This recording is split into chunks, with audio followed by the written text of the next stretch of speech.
boys and girls, students of secondary and tertiary education, students of Dhamma classes, parents, grandparents, and teachers of Dhamma classes.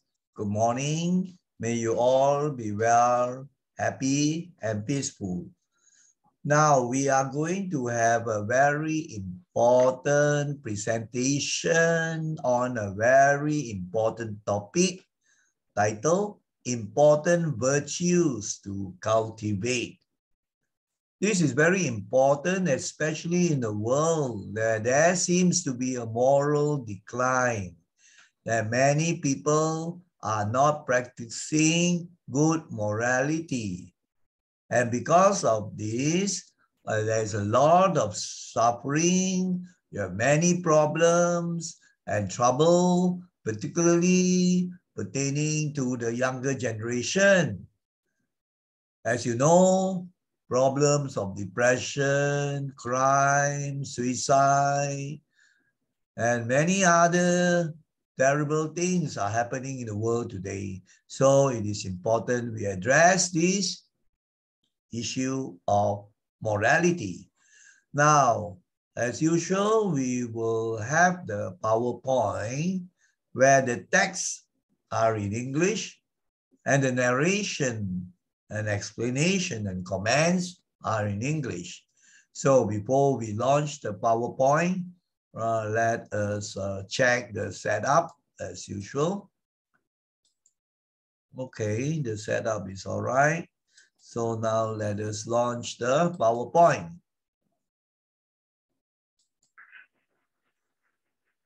You can see this cover slide.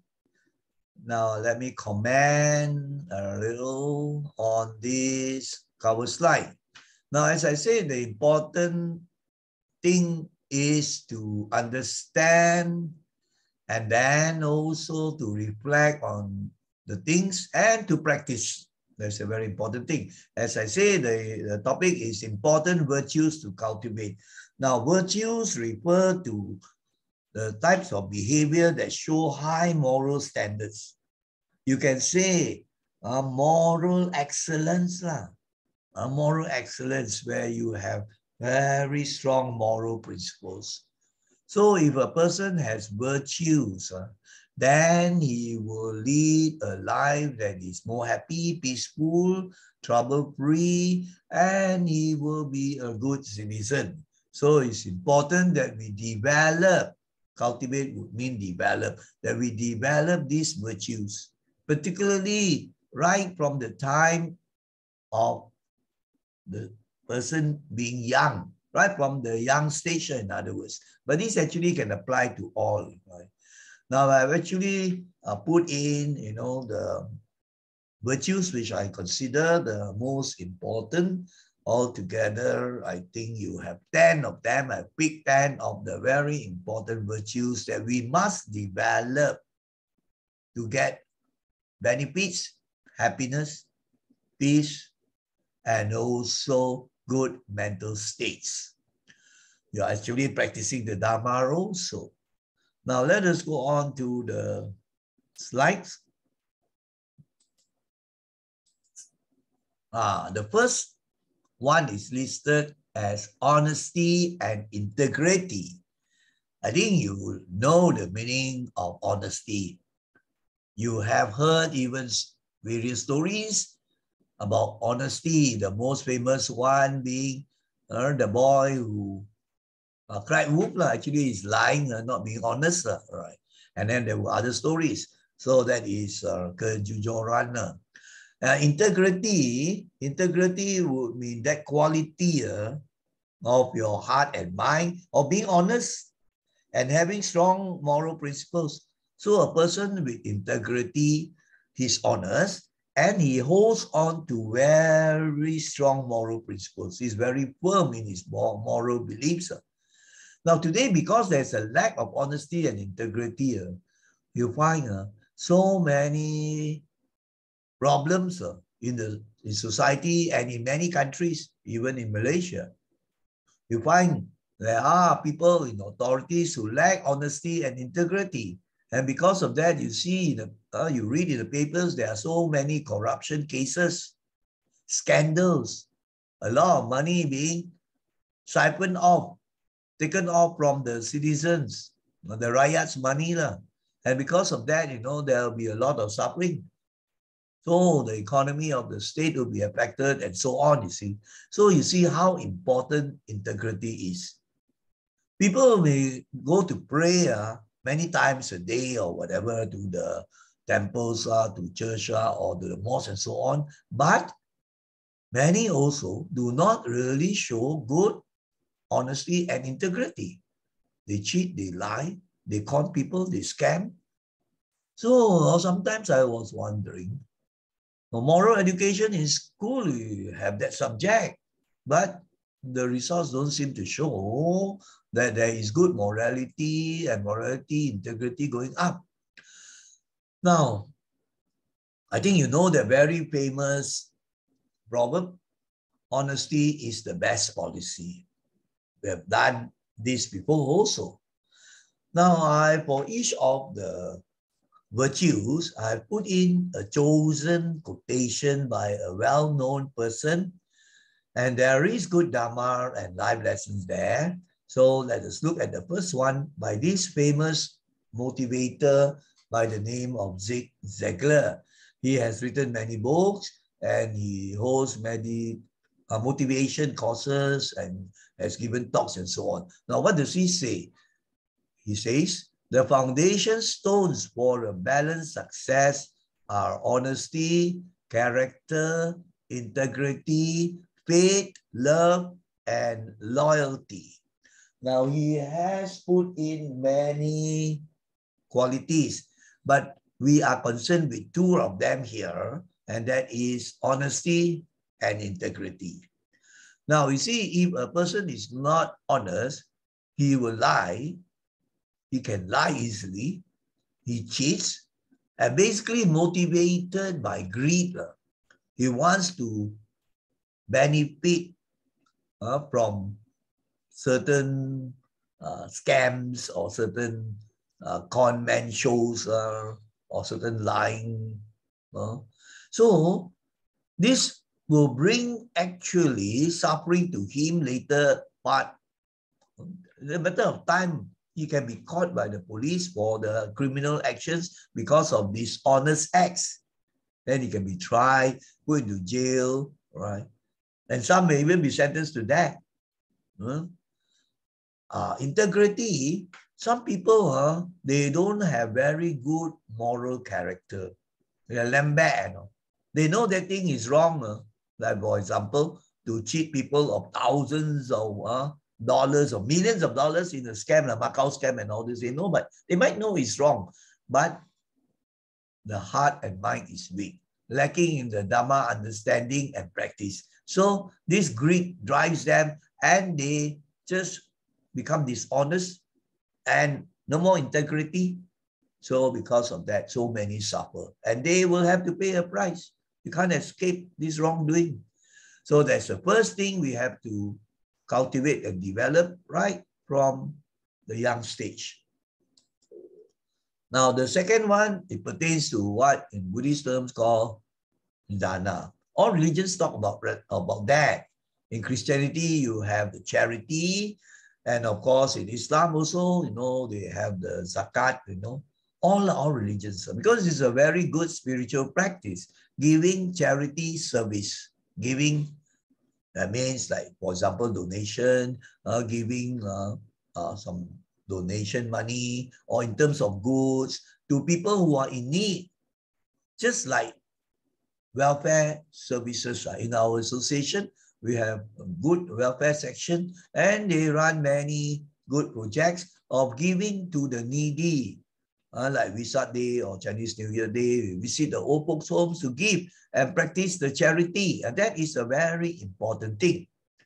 Now, service, sometimes it doesn't mean that giving must always be in the form of money. You can serve. Because by serving, you are helping other people. Not for money or gain, but a form of dana practice. And for example, in the association, you have those days we had many students who would serve as librarians, community library. There will be students who help to also clean the association wherever, there is a gotong royong, And also many adults are doing good service, helping the ladies section to cook the meals for visitors or during camps and so on. So this is a very good practice. And this we must cultivate in the young ones. Because today we find more and more people lack this spirit or lack this quality or virtue of giving and serving or charity. They are more concerned with themselves. And they spend a lot of time doing things which please themselves only.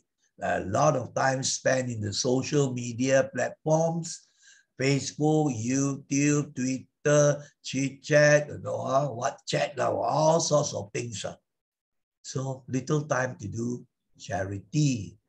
This is very sad because they are not developing this important virtue, and perhaps that is one, in fact, many have said, experts have said is one of the reasons why mental problems, mental issues are rising, because more people are not trying to do things to help others, but more concerned about themselves only. It's not that you don't take care of yourselves and you don't enjoy yourself. It's just the lampao already. More concerned with pleasing themselves. And then no end to it. Right? One video game after another. Right? One entertainment show, one sport program after another. All the time spent on these sort of things only. So no time to give, no time to do charity or service. And these can lead to mental issues like depression or sense of meaninglessness, And this particular very good motivator also has written books also, Robin Sharma. He said he has a lot of experiences with his motivation, work, talking to people and so on. And he gives this advice. He says, remember that the happiest people are not those getting more, but those giving more. And you can see this is very clearly illustrated by this animated clip of Mother Teresa's work in Calcutta, where she was involved in fantastic charity work of service, giving, helping others who really need the help. And she is more peaceful and happy compared to people who are very, very well known but hardly practice dana, always thinking of getting more and more and more. And they may have problems of depression, anxiety, inability to sleep, insomnia, and even suicide, as I've said many times. So many are committing the suicide among the younger people, right? In the movies, the film stars, among the film stars, the singers, the performers, all this, you have heard of the K-pop singers, Michael Jackson, Elvis Presley, Whitney Houston. I repeated that many times so that you get the message clearly. These people they get a lot of things, a lot of money. Of course, they have talent. They get a lot of money and spend a lot of time pleasing themselves only. It's not that it's wrong, but too little of reaching out, of doing charity and giving. And then you know what happens? A time comes where we get into depression and then they take drugs and then commit suicide. So you see this video clip, this is a very important virtue to develop. And that is the virtue of dana. The more you give, the more you get. As this motivator has found out, the happiest people, not those getting more and more, but those giving more and more, doing more charity. The Mother Teresa, Nobel Prize winner, has devoted her whole life virtually, adult life, to giving, charity, service. No wonder she got the Nobel Prize for Peace, you see. Now let's look at the next one.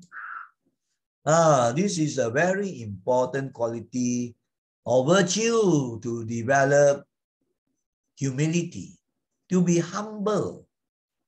I think nobody likes an arrogant or egoistic or proud person, isn't it? The egoistic person is not at all well liked by people. The ego is so big, so he tries to throw his weight all around. Just as I remember this particular joke, there was this VIP, his ego was so big, so proud, not at all humble. So there was a conference, and to attend the conference, actually, you need to get a ticket. Perhaps you pay a certain sum. But he, thinking that he is a big shot, very proud, so he didn't bother to get any ticket. So he went into the conference hall through the main entrance, the main door, you can say. So there were ushers or people who are in charge. So they checked that he did not have the ticket. So they asked him to leave. He said, you do know who I am? What titles I have? Well, he tried to argue, saying that he's a bishop, so egoistic.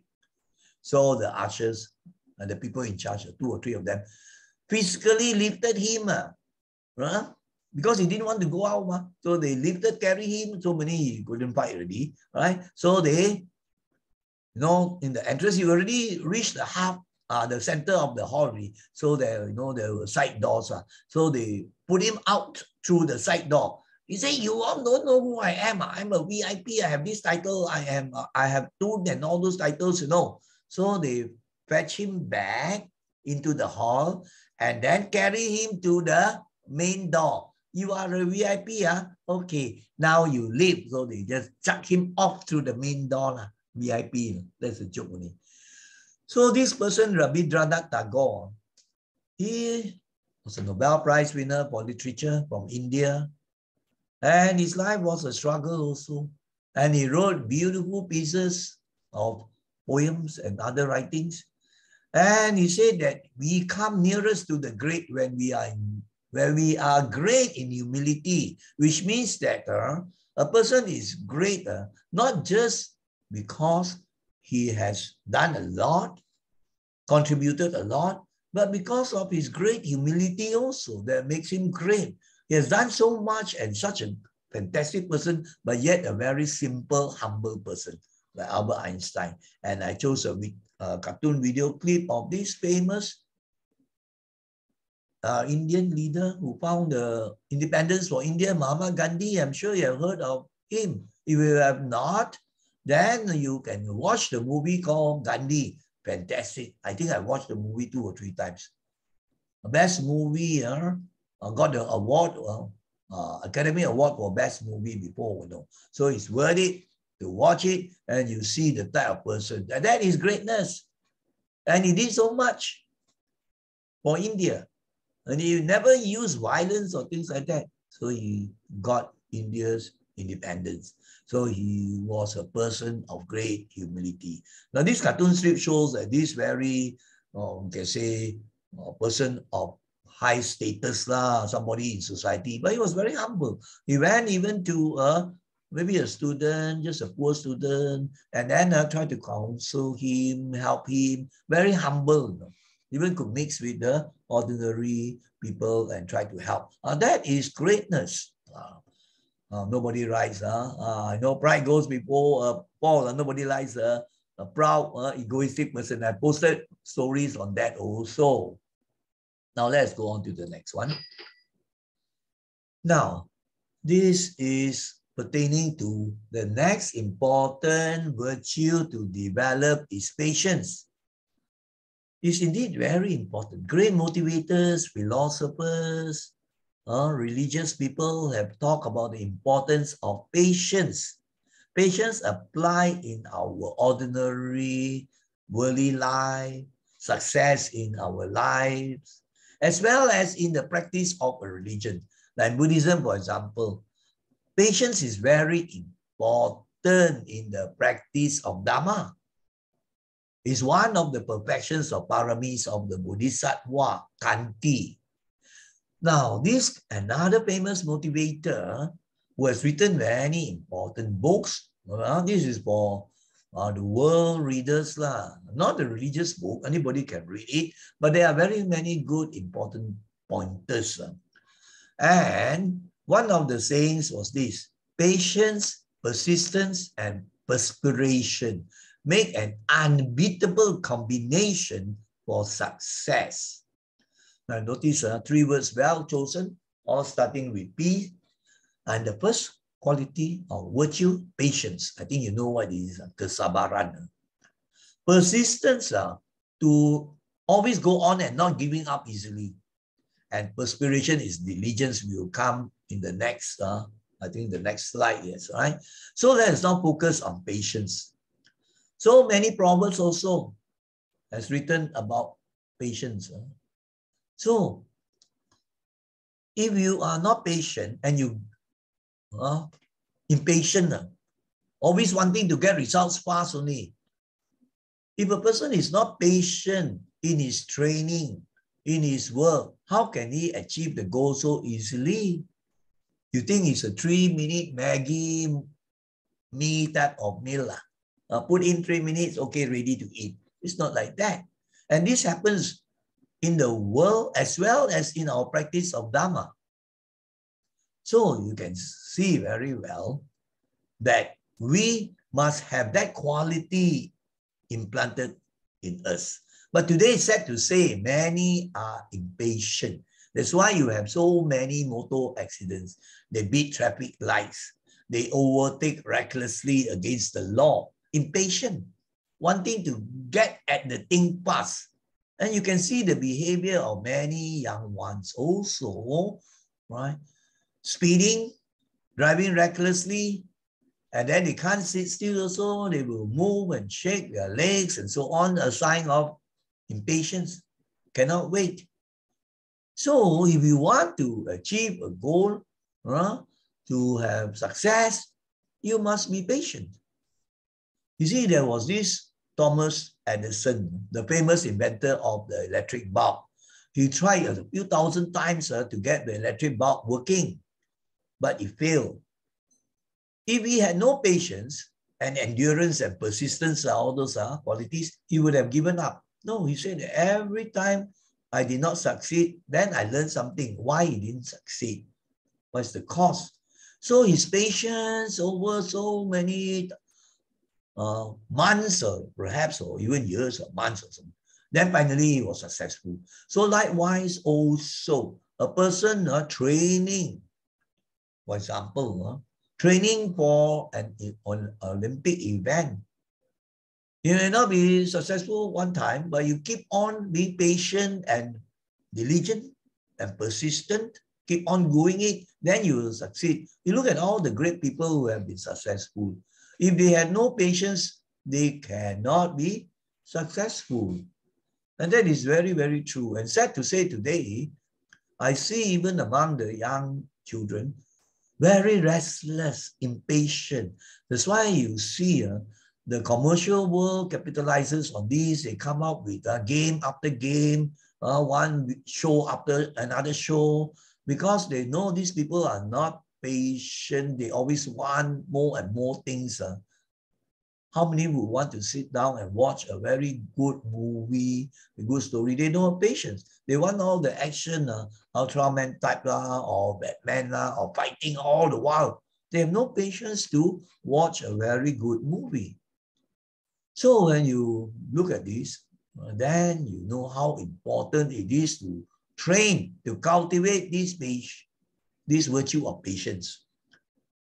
We have, in our Sunday school, a few minutes only where the kids are made to sit down patiently, calmly and patiently, and do a simple meditation on metta. Now, there are some very patient, but you find some a lot are not patient. They will move, all right, and then disturb others, and then shake their legs, shake their hands, and shake their head or whatever, because they cannot be patient in sitting down quietly and patiently.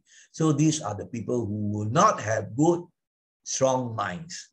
So this is an important thing for you to note.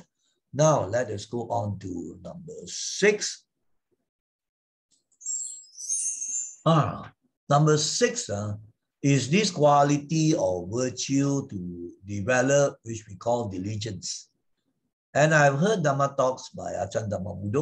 He said of the various qualities to have success in our Dhamma practice, diligence stands out, perhaps as number one, to be diligent in our practice, our Dhamma practice. Dhamma practice is, for example, doing dana, and then to make sure we always observe the precepts, to do meditation, to listen to Dhamma talk. You must have the diligence, Can you imagine if you have a student who wants to get many A's in his exams and he doesn't have diligence, he has superstitious beliefs, wrong views. He will go and pray at this temple, he prays at that temple, asking the gods to help him to get all the A's. No, he spends his time doing these things and not diligent in his work as this student is. Do you think he can get many A's? I think he can't even get one A. He might even fail. Right? So that's why there is a proverb that says, God helps those who help themselves. You pray and pray and pray. You cannot get a thing if you don't put in the work and the effort and be diligent. Things are not obtained just by appealing to a God, praying, bargaining with the God. If you give me this, then I will cook the curry and pray to you. I'll pay you the curry. This is not the religious practice. This is superstition. This is not knowing, ignorance. It's not logical, you can think that. Think about that.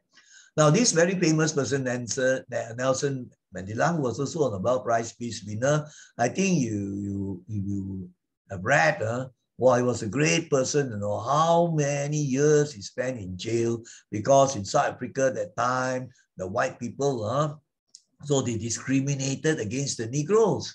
It was terrible, apartheid policy. So he was put in jail. And but despite all those things, in the jail also, he did work, like maybe writing or, reflecting on some of the things. And then after he came out of the jail, right, after 21 years, I think, right? And then he was very, very diligent and became the president of South America. And one of his qualities, apart from being patient and disciplined, was this diligence also. And in this statement, what did he say? Running like jogging, taught me valuable lessons. In cross-country competition, training counted more than intrinsic ability. Let us look at this first. He says probably he was running also at one stage. So he was jogging. So he said he learned certain important lessons. Because, when there was a cross-country competition, running, cross-country running, as in schools you have, he said more important is to train diligently, just as marathon runners. If they don't train diligently, you think they can be successful? Can they just say, oh, I'm very talented? Intrinsic ability means inside talent. I have this inside talent, I can run very fast one. I can play this game very well. But if he's not diligent and hardworking in his training, you think he can be winners? No, he cannot. Look at all those great Olympic medal winners, gold medal winners. They are so diligent in their training. One day, how many hours to train? Likewise, also in Dhamma practice, you must be diligent in your practice, not just do for a few hours and then stop for 2-3 weeks and so on. Right? Persistence, diligence, perseverance, discipline. And so this diligence is a very important thing for success in our ordinary world as well in the world of spirituality, in religion. Right? So, a person may not be so talented, as you say. I could compensate for the lack of natural aptitude. He might not have the natural talent, right? Not so much bakat lah. But he was very diligent and disciplined. He said, I could do it. I will work hard, learn, and be disciplined and keep at it. I could be successful. That is the very good quality. Right? Many people say, oh, I'm very talented, I'm very smart, I'm very intelligent. I've taught students like that. They think that, I remember one student I had, he was thinking that he had all the good blessings, good looking, active in sports, even studies also. Pompai got many A's and nearly all A's. I taught him in Form 6 and I was the form teacher. So I noticed that his monthly tests and so on, the grades were falling and he is a smart fella. So I called him out. I do my duty as a form teacher and advise him. I say, so and so, you know, you are very talented. You have all those abilities, but you are not putting enough work. You are not diligent, right? That if not, you don't put in the work and diligent, you will not be successful, you will not get good grades. Then he told me, sir, don't have to worry. I said, I'm not worried. I'm just concerned and I'm just advising you. He said, actually, Form 5, I just studied the last few months only, you know, 3 months like that. I got all A's. Form 6, I think last 6 months can study. The time he was in lower 6 only, right? So I said, no, you cannot. You must be diligent right throughout. He didn't follow the advice in the end. To cut the story short, he didn't get any A and he got all the lousy results. Couldn't get into the university. Luckily, his father was rich. Father sent him overseas to take up accountancy. So you see, there's no substitute for diligence and discipline actually. So this is very, very important to take note. Now let's go on to the next virtue. This pertains to responsibility. Now there are two aspects I would like to clarify. One is what you call in Malay bertanggung jawab. A person must have responsibility when given a job or a task to do, isn't it? So if you are not responsible, right, in carrying out the duties or the work that you should do, or you are given the assignment and all those things, you are not a responsible person. You are irresponsible. Tiga bertanggung jawab. What will be the effect? You cause suffering to other people, and then you yourself also will get into trouble. You may be scolded, you may be punished. Then you get bad reputation, isn't it? This person tak boleh pakai punya lah. Irresponsible one lah. He never carry out his duties and everything lah. So bad reputation, and you will have bad reputation and character. How can you be successful in life? So that is one aspect of this responsibility. But in another important aspect, as said by this lady, he was once the wife, he was the first lady, means the wife of President Franklin Roosevelt, right? So in the 1940 something, right? In the 1940 something. And so the time the wife, the president was Franklin Roosevelt. Franklin Roosevelt was the president, you know, in the 1950s and early 1960s, something that period. Quite a well-known president, Roosevelt. So she was the first lady, that means the wife, and then she also activist, and then wrote many books, and then gave many very motivating words. Then what did she say? She said, in the long run, we shape our lives and we shape ourselves, which means our destiny, what we become, what we have, depends on us. That is what she said. The process never ends until we die. So this will go on. Don't blame this person, don't blame that person, don't blame the circumstances and so on. It's we who shape our lives and also ourselves, what we are, what we attain, we ourselves.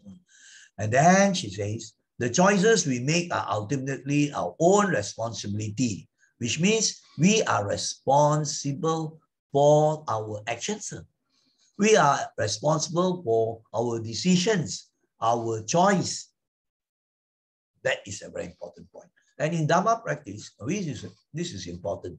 What we get, of course, we have various factors influencing. One of it is karma, right?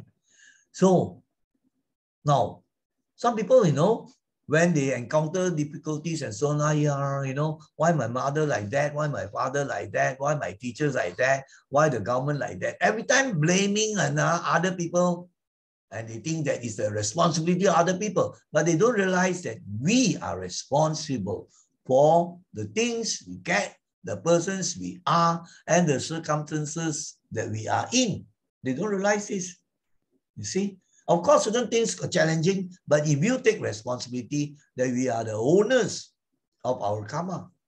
So we know now we are responsible for any action we do in terms of the speech, the body action, and also what we think. We are responsible, don't blame on others. Then we know we have to go in the right direction, the right direction based on good moral principles or based on the Dhamma. So this is the other aspect of responsibility.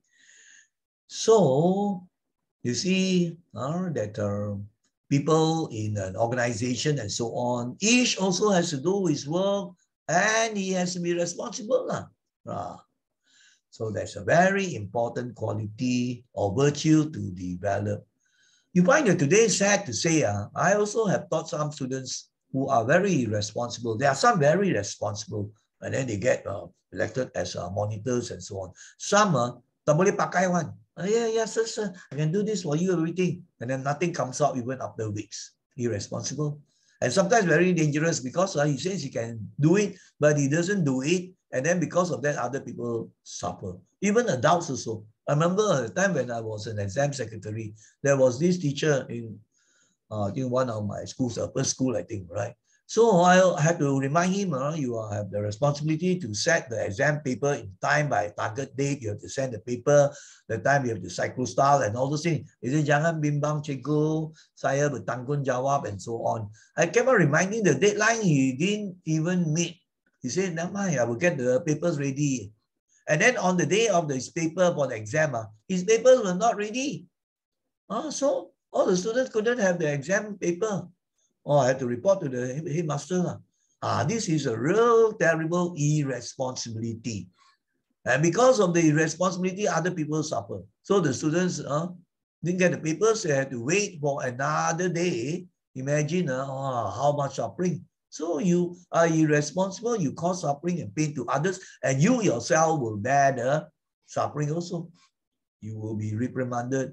The headmaster will give it to you. That is the headmaster's job, you see. And then also you got a bad reputation already. Right. So you mentioned, very important. Now let us go on to the next one. This is the very, very important quality of gratitude.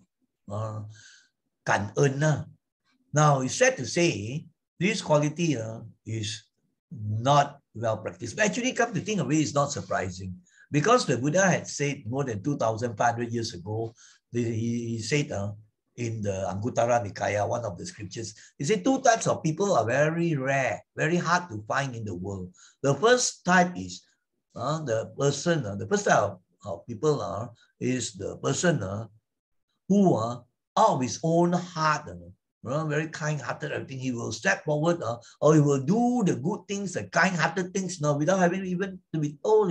Very difficult to find such good, kind-hearted people to do things just so spontaneously.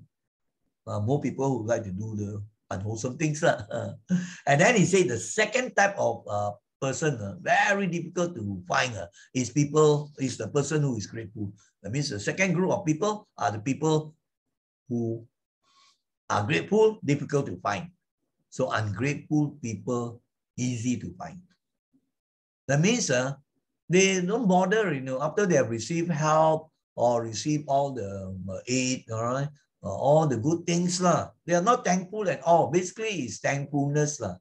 And gratitude is to express out also. So if we don't do that, then it reflects on you. And in spiritual practice, all religions talk about that also. We have to be grateful for so many things. Grateful to the parents, to all those that have helped us, have given us a good life, have made things more comfortable. Grateful for the blessings that we get, that we have a good place to stay in, and many, many things, good education, but we are not grateful. So this person, Ralph Waldo Emerson, a very famous poet, American philosopher, and he has also written many essays and published many books, and has given many, many good quotations. And what did he say? Cultivate the habit of being grateful for every good thing that comes to you, and to give thanks continuously. And these thanks can be in various ways, right? Of course, some verbal, saying thank you, sending cards, messages through the email, through the WhatsApp, and then thanking people during occasions and so on, so many ways.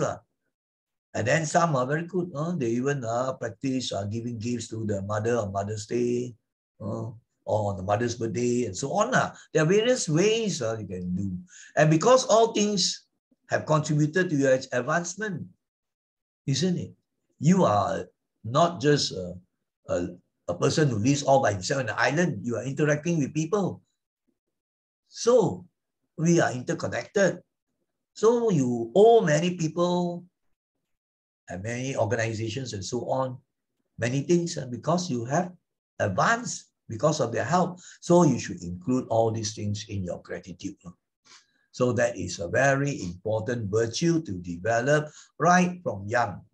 But sad to say again, I've seen also, there's so many students, they, of course, they are smart, intelligent, because the school teaches them most important, how to get A's, academic achievements. So all the virtues, all these are not inculcated from young. I have come across students, quite a number of them also. Even when given certain things, I usually would give some gifts during my guidance classes those days. At the end of the session, that means the last lesson, I'll give them very simple bookmarks or some stationery and so on. There are people they look at you blankly, they don't even bother to say any thank you. There are also. And today also many take for granted, right? Many take for granted. I know until today also, sometimes we send them certain things, maybe an e-book or something like that as a gift. They not saying thank you. They don't even bother to acknowledge. Of course, we on our part, when we do the good practice, we don't attach to those things. But I'm just trying to convey this important teaching that we must have gratitude, express them. So that is this very important quality, right, for our peace and harmony in the world, as well as our Dhamma practice. That is the important thing. Now let us go on to the next one. This comes to contentment. The Buddha thought about that also. He said that contentment, I think is the greatest wealth or something like that, right? So you see, there are people who can never be contented. One thing after they want. They think that if I get this, I'll be contented, right? No end. Actually, it's the greed setting in already. So if a person is contented, of course, he will, get a certain level of comfort. He will earn his living, support the family, and so on. But there's a time where you have to slow down and pursue other important things like your spiritual practice and be contented. No, the millionaire doesn't stop at that. He wants to become a billionaire. The person that has one car, what is this? Just Proton money. He wants a Mercedes. My house is so small, terrace house only. I want the bungalow. There's no end. And they like to compare with other people. You see, my neighbor has this, my neighbor has that. So some wives will chuchuk the husband, disturb, always complaining to the husband. So they will never be peaceful, never be happy if you don't have a level of contentment. I'm not saying you don't work hard, right? Or just tidak apa. That is also not correct. Complacent, that is complacent. Just take things easy. You have not given your best. You have not given your talent shown out and then work hard. And then you say, oh, we must be contented. That is not being contented. That's being lazy. That's being complacent. Contentment is positive. Complacence or being complacent is negative. That means just like, quite leceh and tidak apa attitude. That is not contentment. Contentment, you have tried, you have done that thing, everything. There is a time where down, okay, I'm very positive, I'm very contented, meaningful. So this very famous Greek philosopher, Socrates, said, contentment is natural wealth. Luxury is artificial poverty. When we are contented, we are rich naturally. I've seen this like in the place, not in countries like America or some European countries and so on. Everything is so luxurious and comfortable, and those people look so stressed. and they don't seem to be peaceful. So many. You walk the streets of New York, you can see so many. They don't really seem peaceful. And now today, there are so many gun violence cases. Whereas when we were in India and also some other countries, like even in India, whenever I was in Burma at that time, I remember. We visited the countryside. They were not rich people, but they have just a simple house to stay and then the simple food from their farms and so on. And they were so happy and peaceful and contented. So who is the wise one? So contentment doesn't just depend on your wealth, happy. To be happy doesn't mean I must be rich and famous. Otherwise, you won't have, as I said, there are so many suicide cases among the rich and the famous, isn't it? The pop stars and all this, I said.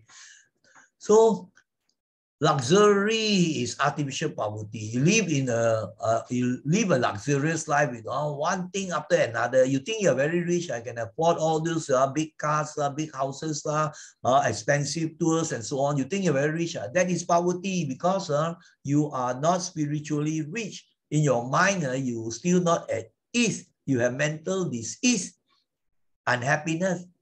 So Socrates, how many? More than 2,500 years ago, he already could have this wisdom to see the importance of contentment. And Buddha also talked about this. And other philosophers also. So this is a positive quality and we must teach. We must impart this important virtue. But don't go and tell them to be lazy. Don't bother, accept it. Why bother work so hard? That is also wrong teaching. Contentment, not to be greedy, endlessly chasing after material things, material wealth, fame, all this, endlessly are doing that only, never contented. So how can the person be ever peaceful in the mind, isn't it? So there's this virtue of contentment. Now we come to metta, which of course is a very important virtue. It's actually a divine quality, a godly quality. In Buddhism, we have the Brahma Viharas, or sometimes called the four sublime states. And these Brahma Viharas, sometimes, people have distorted the thing, they turn it into like a god, They call it the four-faced Buddha, which is actually not correct. It's not a Buddha in the place. Actually, this comes from the Hindu Brahmin religion about Brahma. Brahma, in Buddhism also you have, is a very high-level god. Right? Long lifespan, lots of happiness and so on. Right? And from there, we have these four divine states. That means you can say four positive emotions to develop in the mind. The first is metta, which is best translated as loving kindness. The second is compassion or karuna, compassion, which you understand. The third is mudita, sympathetic joy, that being happy for the success of other people, for the achievement of other people. We feel happy for them, not jealous or envious. So that is the third one. And the fourth one, is the highest in the way, is upekkha. Upekkha means equanimity, tranquility of the mind. The mind is so very stable, unshakable.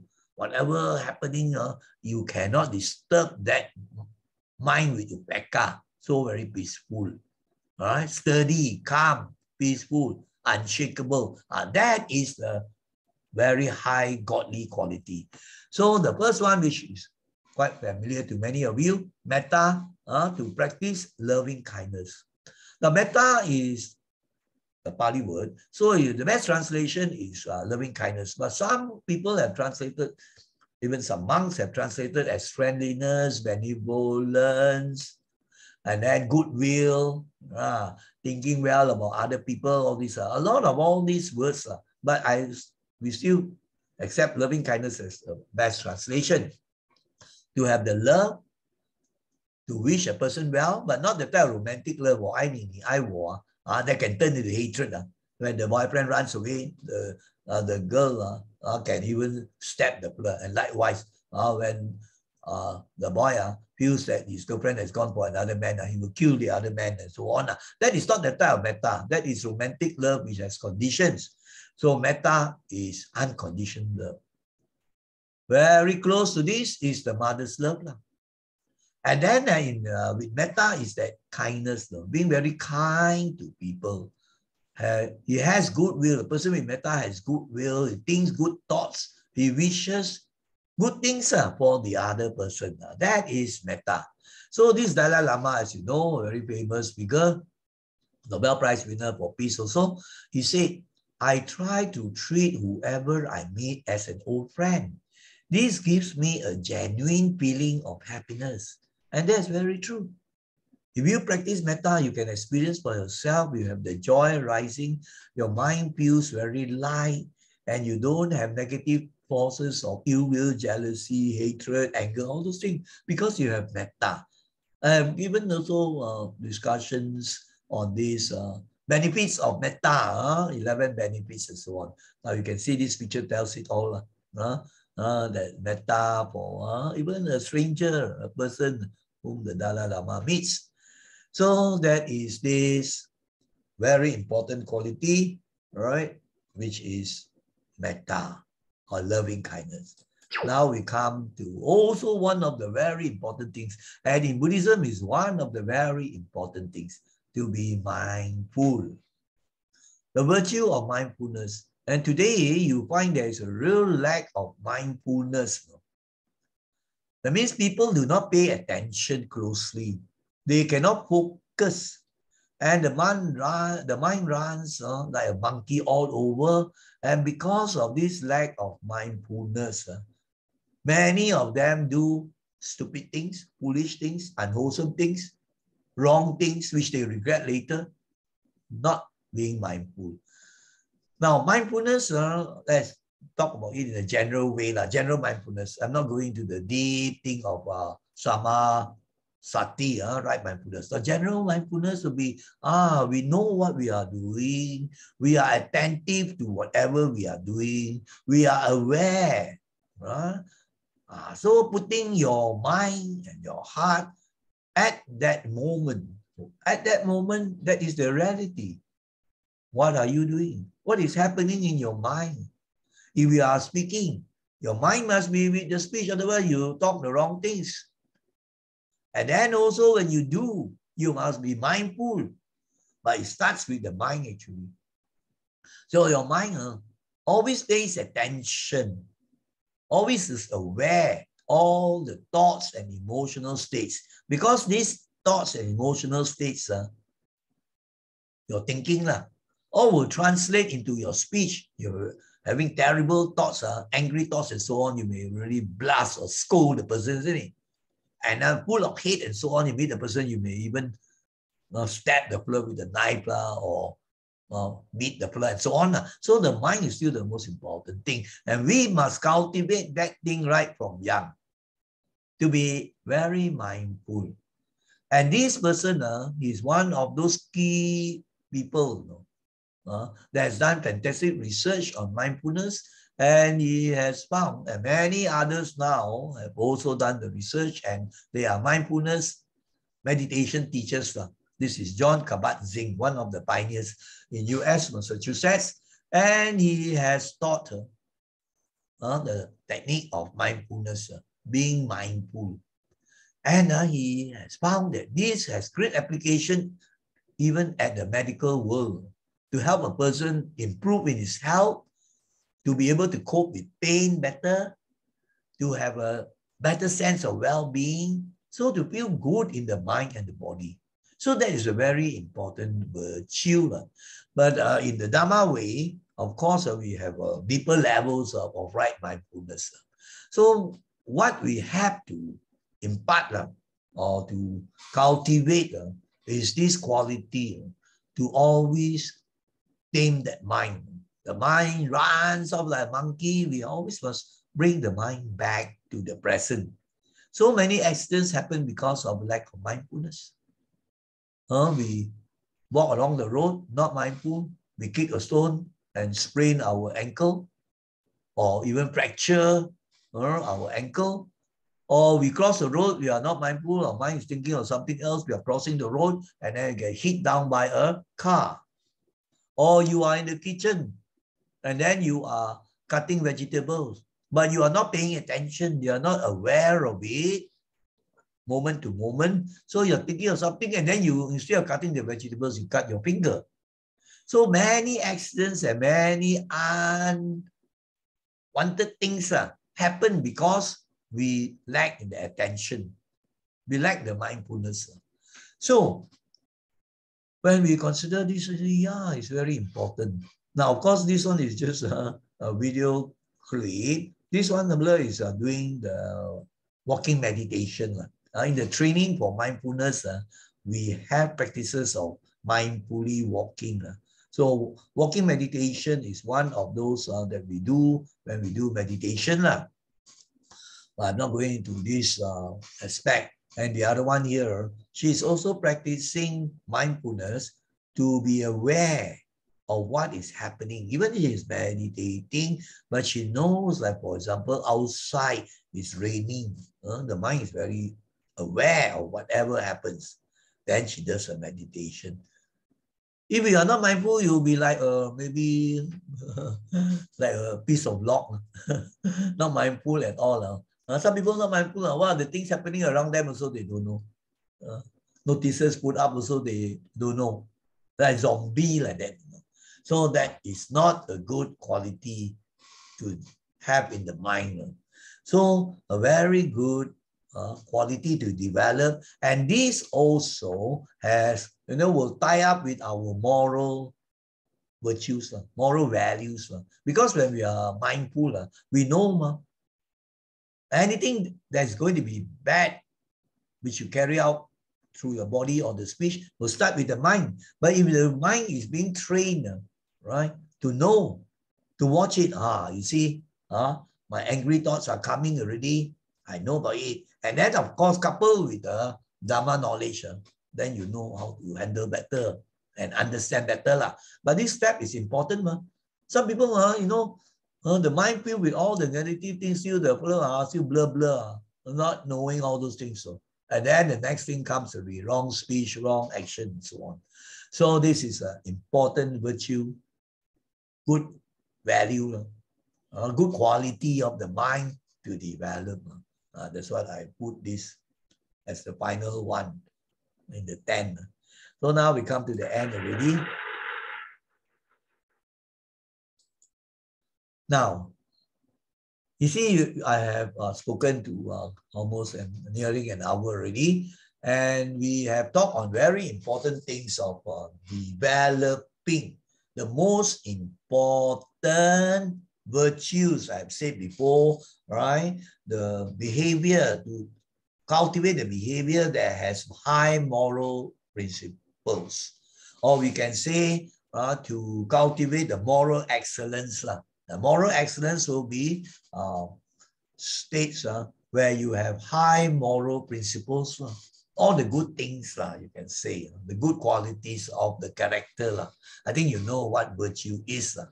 So I have put this as the conclusion that if you practice these three things, then you are on the right track already.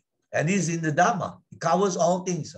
Practice charity, morality, and mental purity. Right? In Pali, we can say Dana, Sila, Bhavana, which means charity, I have mentioned before, as one of the virtues. Right? It's also in the Dhamma practice.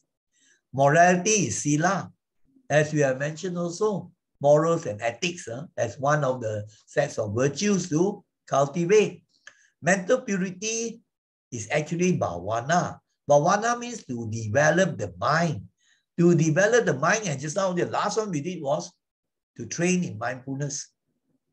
And then the other things we can train of the mind. We have also, talk about a state of contentment, a state of gratitude, and many other things to develop the mind so that your character is better and your moral conduct is better. So when you practice all these three, you cultivate everything already. You will develop in the right direction, and you'll be a person very, really worthy, a worthy person. And then finally you can become a noble person and you become enlightened one day. So you see, I put it in a form of rhyming. Practice charity, morality, and mental purity. Happiness, peace, and blessings will come your way undoubtedly. Yes. You practice these three things, you will get all the things that all people want. Happiness, peace, so-called good luck, which is actually blessings. They just don't come by your doing nothing or by your praying, by your appealing to the gods. No, they don't come that way. They come through this practice. So this way, you are actually also cultivating your virtues, which are very important things. So now we have these wishes, animation. May you be happy. May you be well. May you be safe. May you be peaceful and at ease in your mind. And these are good thoughts of metta. And that's how we can practice metta, to radiate good thoughts like this, right? So now we have come to the end of the presentation. And before we say sadhu 3 times, I would like to take this opportunity, right, to thank and say sadhu to all students, secondary and tertiary students. That means in the secondary school and the colleges and universities, the Buddhist youths, the parents and grandparents who are guiding the younger generation, and the teachers of moral education or Dhamma classes. So sadhu and thank you for spending the time and putting in the effort, and also giving the good mindful attention to this presentation. So sadhu, let us now put our palms together and say sadhu 3 times. Sadhu, sadhu, sadhu. May you all be well, happy, and peaceful. Take care.